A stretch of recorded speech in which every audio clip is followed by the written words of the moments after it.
So, Bill, let's talk about this. First of all, it's now upgraded to hurricane, something you know I've been talking about virtually all week. But what is it showing right now? And give us kind of a track forecast. Yeah, so the first thing we're not happy about is that it's already a hurricane. So we're not happy that it is now undergoing officially rapid intensification, because yesterday at this time it was at 45-mile-per-hour winds. It increased 35-mile-per-hour winds, which is the definition. So it's rapidly intensifying. So we were afraid of that. It was forecast to happen. And now it is heading into the Gulf. It's going to be over extremely warm water. So we expect it to continue to rapidly intensify. So the new forecast from the Hurricane Center, the path has not changed. I'm sorry for my friends in the Tallahassee area and around the Big Bend here.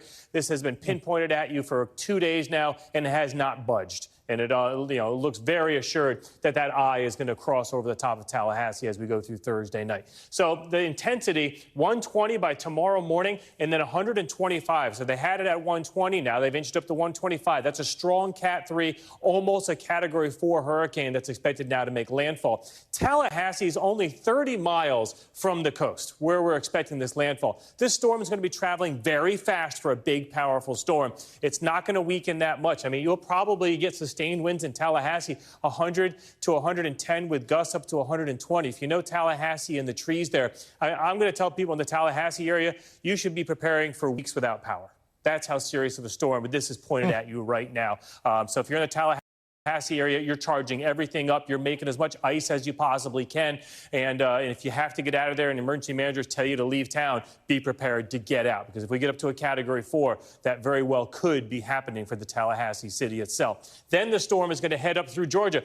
Near Atlanta, it's still going to be at 60-mile-per-hour winds. I mean, we're talking power outages all through the state of Georgia, even into the upstate of Georgia here around the Atlanta area, and a torrential, maybe historic rainfall event, too. We haven't changed a lot with the watches and the warnings. Everyone's pretty much status quo for what you were before this. This storm is still going to be huge in size with tropical storm force winds extending 400 miles. So we will have scattered power outages all through the Florida Peninsula, even though the storm is going to be about 200 miles off the coast. This is an enormous size storm, and it also looks like it's going to be big, huge, and powerful. No real big changes to the storm surge forecast either. So again, the worst of it to the right of that, where we get that landfall, this area from Keaton Beach to Cedar Key, this has been decimated by a couple hurricanes lately, but this one looks to be the worst yet. Tampa, about 4 to 8 inches, 4 to 8 feet of storm surge, and that would be as we go through tomorrow afternoon into tomorrow evening. And then, Jose, we have really big concerns for the southern Appalachians. Some of our computer models are saying 12 to 15 inches of rain in mountainous areas. And if you know anything about tropical systems and mountains, they are a horrible combination. So there's a lot of aspects to this. I mean, this is all, kind of a nightmare forecast right now for the Big Bend up into Georgia. And so, Bill, if you could take us back to your initial slide there, which was the kind of like the cone and the forecasting cone, it seems as though it's kind of going way west of most of Florida there. I'm looking at the Tampa area, St. Pete there. In other words, it's a direct hit, apparently, on Tallahassee area. Correct. But I'm just wondering, there would be the east side of the storm, the dirty side, which would be affecting most of the coast, the west coast of Florida. But what do you see for Tampa, St. Pete, Bradenton, and the areas south of Tampa, as well as going north? Right, so starting on the Florida Peninsula, we'll start with the Miami area. You're going to be about 300 miles away from the storm. You'll probably get some squalls. You'll get some winds that'll be, higher than you normally would expect. No damage, no reasons to make any preparations or anything else. The Miami up to West Palm Beach area. From Fort Myers to, say, up to Naples, Marco Island area, right in here, it's going to be what you'd probably consider a glancing blow for wind and for rain. Storm surge is actually going to be worse than you would expect for a storm so far away because it's so big. So that's what's going to surprise people. Same goes for Tampa and all up the west coast of Florida. A lot of people with the rain and the wind, you're going to call it a glancing blow from a big hurricane. But the storm surge is going to be higher than you'd expect with a storm like this. So that's kind of what we've been watching. We're still waiting to see if we get any surprises, Jose, any shifts in the track. But as you've been paying attention closely, too, I mean, this has been locked in here to Tallahassee for about 48 hours straight. I know, and the fact that it was 45 miles an hour yesterday when you and I were speaking, and now it's hurricane strength, it reminds me of, I'm not trying to compare and contrast it, but I'm thinking of 92, I'm thinking of, Hurricane Andrew, that as it was going through the Caribbean was relatively, it was a storm, and then it just picked up speed, and it went as a Cat 5 in South Florida. I'll give you one that's a little more recent. When Matthew was down near Cancun, it was a tropical storm. And, of course, we know it hit there in Mexico Beach, just east of Panama City, as a Category 5. It is not impossible that this will be a Category 4. And this is much bigger than those other storms. So the stronger the winds get, the further inland those effects are going to be major into Georgia. So, I mean, everyone from Atlanta southwards to the entire state of Georgia is looking at this, and, they're probably not believing their wind forecast, how windy it's going to be. And, power outages through Georgia could last weeks. Bill, thanks. And let's, of course, stay very close to the story. And if you're having to be watching us or listening to us on XM satellite radio, I mean, this is something that one can be very concerned about. Bill, thank you. I appreciate it. Turning now to breaking news out of New York City, where just in the last hour, Ukrainian President Zelensky addressed the United Nations General Assembly. With his country fighting a full-scale Russian invasion for 2.5 years, Zelensky strongly rejected any attempts to reach a peace deal that did not respect the interests of the Ukrainian people. When some propose alternatives, half-hearted settlement plans, so-called sets of principles, it not only ignores the interests and suffering of Ukrainians who are affected by the war the most. It not only ignores reality, but also gives Putin the political space to continue the war and pressure the world to bring more nations under control. And joining us now, Evelyn Farkas, Executive Director of the McCain Institute and former Senior Advisor to the Supreme Allied Commander Europe. Evelyn, great seeing you. What does this moment for Zelensky mean 2.5 years into this invasion? Yeah, Jose, I think this is the moment where he's trying to remind everyone, first of all, that Ukraine will be victorious, that Russia will not be able to control Ukraine. So you're either going to have an ongoing war at a low level, or you're going to side with the victor and bring this to a conclusion. And President Zelensky right now believes this is the right time to tell the world what is at stake. And frankly, part of the timing has to do with our elections. He would like to make sure that he lines up Republicans and Democrats behind Ukraine's victory, not a peace compromise, not a deal that allows Russia with some wiggle room and some way out or Ukrainian territory, but something that is a clear victory for Ukraine and frankly for the international order.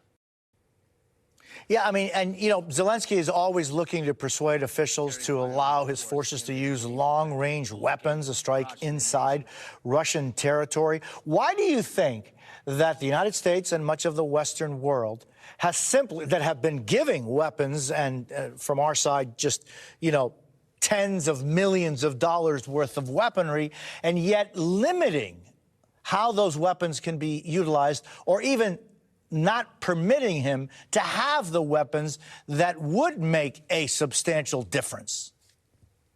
Yeah, Jose, I mean, I think it's a fear of escalation, that if Ukraine uses these missiles against targets in Russia, that somehow Russia will then retaliate against the United States and NATO. I think it's a misguided fear, because Russia does not want direct war with the United States or with NATO.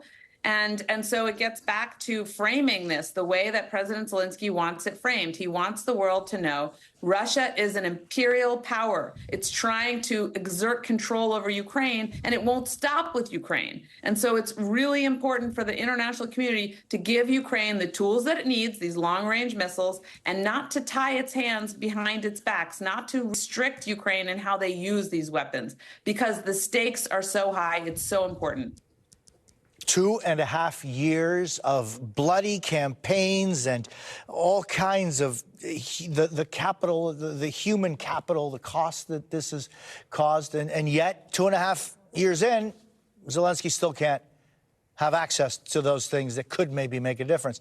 You were talking about the election coming up, and we have new reporting that the Trump campaign has decided now not to meet with Zelensky. A campaign official says the decision came after Zelensky implied that he had a meeting with Trump when nothing had been agreed to, and after he criticized Trump and Vance in a recent interview. How perilous is it for Ukraine that the president of that country is commenting on politics so close to the election? Well, I mean, it's probably wiser for President Zelensky not to comment directly on our elections.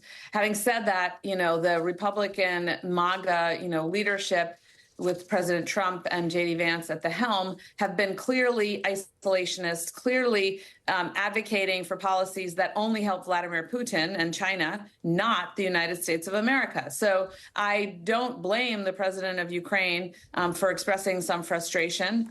I do think that there are some guardrails in that Congress has senior, powerful Republicans in the Senate, certainly, who support Ukraine, understand what's at stake, that this is a question of U.S. interests and values, and that President Trump doesn't understand clearly what U.S. interests and values are in this context, certainly. Ellen Farkas, it's always great seeing you. I thank you very much for your time. Thank you, Jose. Up next, what Vice President Harris is announcing today in an attempt to cut into Trump's lead further among voters on the economy. Plus, new revelations coming out of a bipartisan Senate report on the first attempt on former President Trump's life, the failures on multiple fronts. And later, breaking overnight in Los Angeles, a bus hijacked, passengers inside. We've got late details. We're back in 90 seconds. You're watching Jose Díaz-Balart Reports on MSNBC.